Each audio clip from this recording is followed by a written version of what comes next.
খুব সুষ্ঠুভাবে সুন্দরভাবে নির্বাচন হচ্ছে। আমি শিল্পী সমিতির একজন আজীবন সদস্য। এইমাত্র ভোট প্রদান করে বের হলাম।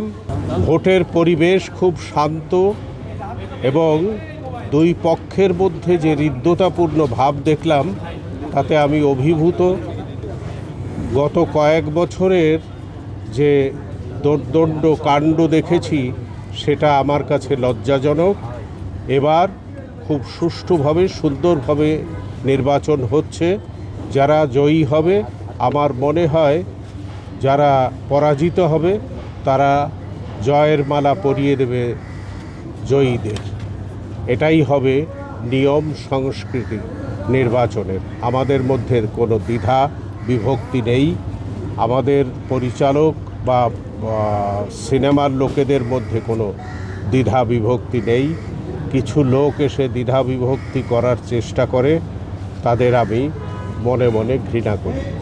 ভোটার উপস্থিতি কেমন দেখুন? ভোটার উপস্থিতি অনেক ভালো। ভোট আসবে অনেক, এখনও তো সবে শুরু।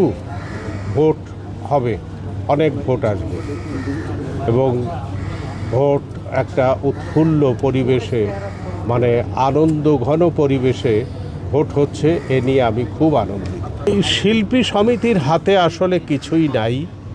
তারা শিল্পী, তারা একজোট হয় সাধারণত তাদের স্বার্থ রক্ষার্থে।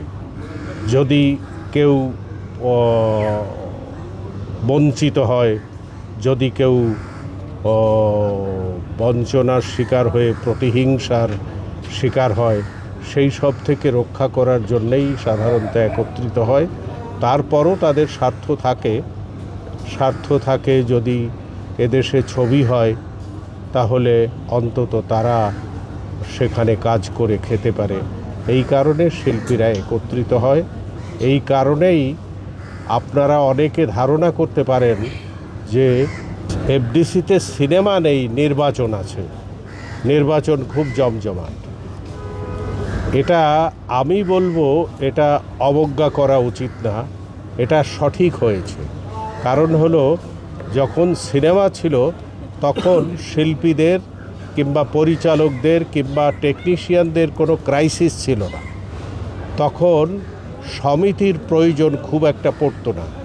আজকে সমিতির প্রয়োজন এই জন্যে, যেমন আমি দৃষ্টান্ত দিতে পারি, যদি আজকে 7 নাম্বার সিগন্যাল হয় যে ঝড় উঠবে, তখন সেই ঝড়ের থেকে রক্ষা পাওয়ার জন্য, একত্রিত হওয়ার জন্যে তারা সবাই একটা শেল্টারের আশ্রয় নেয়।